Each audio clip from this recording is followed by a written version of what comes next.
Hey guys, it's Jen, and a lot of you guys have been asking to hear about my labor and delivery story of my second baby, Ezra, so I wanted to share that with you now. It's so crazy because it was a very different experience than my first. If you guys haven't seen that video, then I will leave a link down below and also up there so you can hear about how my experience birthing Aria was. She's 2 years old now, so that was a couple years ago. Thankfully, I will say this was a lot better of an experience. So let's just start from there. To give a little context, I was very sick when I went into labor this time, and it was 6 days past my due date. For Aria, I was a whole week past my due date and actually had to be induced. So Aria had to be forcibly evicted. But in this case, thankfully, I actually went into labor naturally. I think at the very end, I had this last little rush of nesting. I just had more energy. And so in the final evening, I decided to edit a video until like 12:30 in the morning, which is just insanity because I wasn't staying up that late at that point in time. I wasn't really like having the energy to edit or even record very much, but I was just kind of like feeling one last crazy bit of energy, and I was like, whatever, I'm at the very end now. I'm just gonna do what I can do because once the baby's here, I'm gonna be locked in baby jail for a while. That last period, I was just trying to think really positively, and like I said, I had a little burst of energy, which is so weird. It was 12:30 at night. I decided to go to bed, brush my teeth, wash my face, laid down, and then I was just on my phone for maybe like an hour to try to wind down. That's when I felt a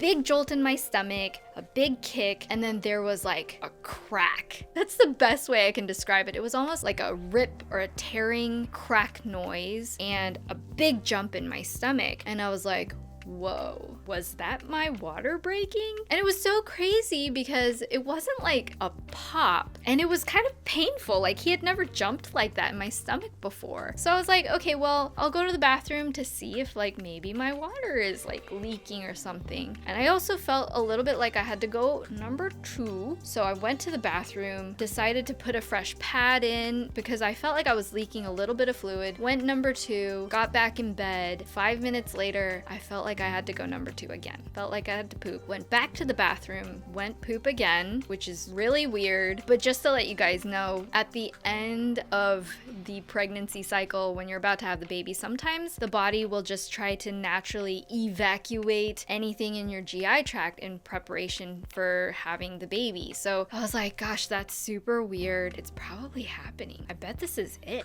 By the time I got through the second round to the bathroom, I started having contractions. And let me tell you, it kind of hit me like a bus. I was in no pain to a 10 right from the beginning. So I pulled out my phone. I started to time the contractions. Generally, you're supposed to wait until the rule of 5-1-1. So the contractions lasting 1 minute long for an hour for 5 minutes apart. So I started recording the contractions, and right from the very beginning, they were 1 minute long, 3 minutes apart. I got through 3 contractions before I decided to go over to Ben, wake him up, and be like, I'm in labor, babe. I handed him the phone. I was like, time these contractions. And he's like, what? Just like blinking with blurry eyes. He was so sleepy. And I'm like, I think I'm in labor right now. Like, for real, I'm having contractions. So he records 1 contraction. I'm on my arms and my legs on the floor, shaking like this through the entire thing in pain. Uncontrollable shaking in my body. It was so intense. He got through recording a single contraction and he's like, we should go to the hospital. And I'm like, really? Okay. So the first thing in action, we got the hospital bag, threw that in the car, woke up my parents. It's like 2:15 in the morning. Aria's asleep, so somebody has to stay home. Ben's going with me. My parents are home. We made it to the hospital within 5 minutes. By the time I stepped out into the garage, I definitely felt the big whoosh of my water. So if my water hadn't broken before, it definitely was full on broken then. By the time we got checked in at triage, they told me I was 7 centimeters dilated. By the time you're at 10 centimeters, you're having the baby, and all I could think about is please, please, dear God, let me get an epidural in time. Because my contractions went from 0 to 60 so quickly, I didn't have any time to sort of get used to the pain or have many breaks in between because they were just coming one on top of each other. So all I could think of is this is the most intense pain of my life. This is insane. I want to scream my head off like a crazy person, even though I was really probably just like an extremely concentrated, angry looking, gripping onto the seat of whatever I was holding on to. This is what I imagine it to be, okay? Like, I didn't have any cameras around me. In my head, as an aside, I always wanted to be that person who like brings a vlogging camera through my contractions and like records the whole process. But honestly, that was not happening. It just happened so quickly. So we're checked in. We finally get into a room. I was probably like the most annoying mockingbird, asking probably like every 5 minutes when I could get my epidural. If I could get the epidural, how long would it be until the epidural would be available, please. So after what felt like 40 days and 40 nights, I think it was in actuality 10 minutes, the anesthesiologist showed up.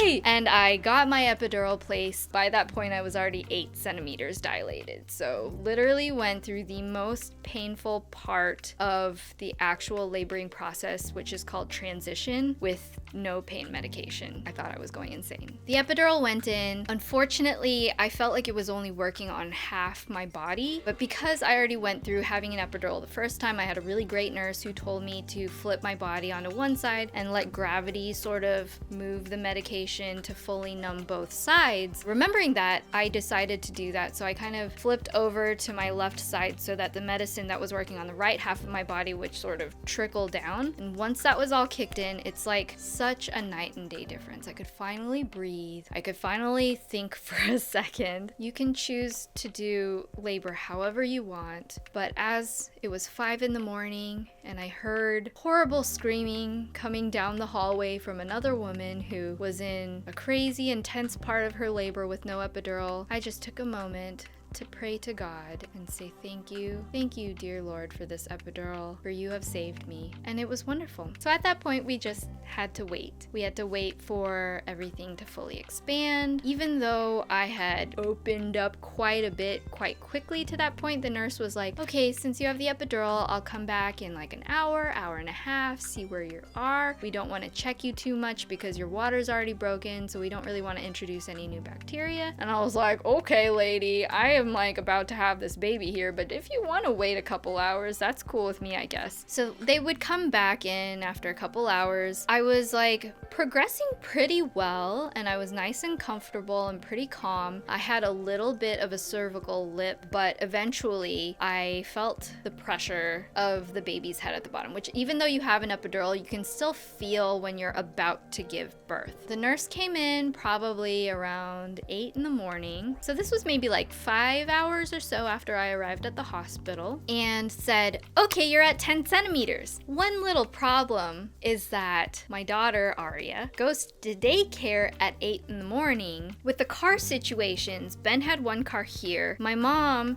took their car to come here. My dad is at the house with no car, and Aria, she needs to go to preschool. So my mom took her car to go to the house to pick up Aria and my dad so that he could take her to preschool. I didn't want to have the baby without my mom there. I'm really, really close to my mom. She was there for the birth of Aria, and I know it would mean everything for her to be there with me as well. So the nurse came in and she's like, you're ready to have the baby? And I'm like, my mom needs to come back. And so we're like frantically calling her, texting her, being like, you need to come back right now. So what they did is they got Aria, and my dad rushed here really quickly. My mom ran into the door literally at 8:20. So I was just holding on there, chilling, feeling the baby's head down there, ready to push, but being like, I can't do it. My mom came in and the nurse was like, okay, we're ready to go. No doctors were there yet. It was just the nurse, my mom, and Ben in the room because it was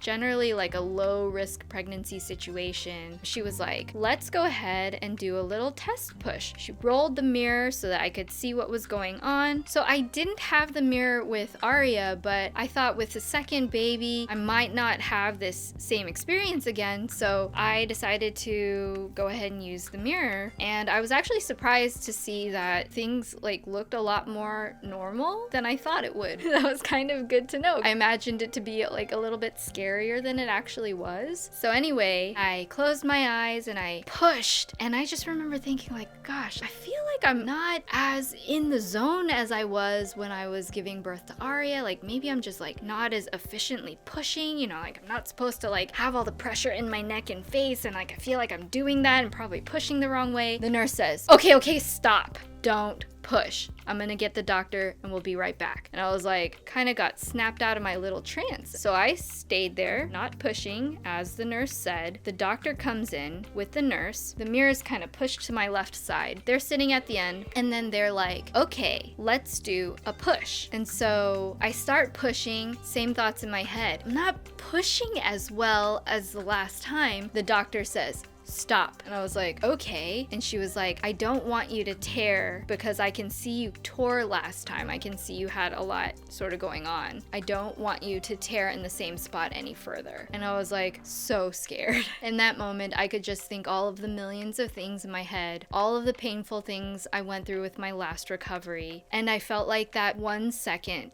stretched to be at least 10 minutes. I stopped. I see her hands move. I turned my head to the left. In the mirror that was pushed to the side, I caught the reflection. And I saw the doctor wiggle Ezra's shoulders out, and she said, okay, one final push. And I was like, when did the head come out? I was so shocked. I didn't even know what was happening. So I gave one final push. He slipped right out, and they put him on my stomach. And all I could say was, that happened so fast. And all of the nurses were laughing at each other, saying, I wish you could have seen your face because you were in such shock. And yeah, I was. I just never imagined having a baby like that. Like that would be me, especially with how difficult having Aria was and how much I tore and how many stitches I had with Aria. They had to stitch me up probably for about an hour. It was really intense. And this time she was like, well, I only needed 2 stitches, one little internal one and one little one at the outside. You did a great job. You barely tore, just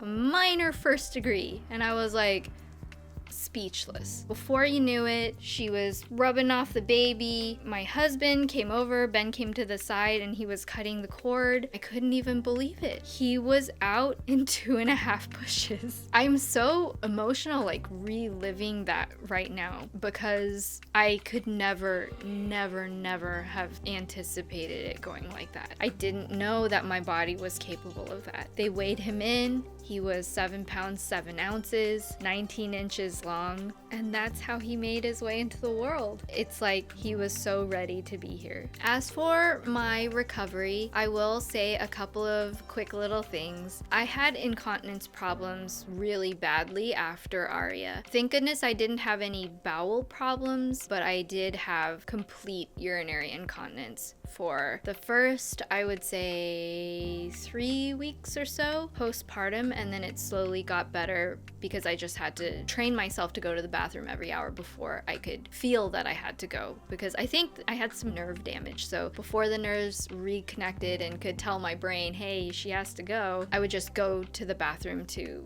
keep from peeing myself. This baby, I also had the same issues for about the same period of time, but I think the most drastic difference was the first time I got up to go to the bathroom and I got back in bed, which was right after the birth of my baby. I don't know if I mentioned this last time, but I feel like that was one of the problems from having Aria, is that I didn't go to the bathroom right away. That made it so much worse. This time I went to the bathroom right away. I got back in bed, and when I sat down, I wasn't in pain. Granted, I still had the epidural going a little bit in my body, but the fact that I could sit on my bottom and not feel pain already told me that the recovery was going to be miles apart. than the hardship I went through after Aria. After Aria, it took 2 months for me to be able to sit and not have incredible pain, and this time it was good right off the bat. So for anybody who is fearful of childbirth, I can tell you every single birth can be so different. You know, I still went through a lot of hardships recovering. Like I said, the incontinence problems, plus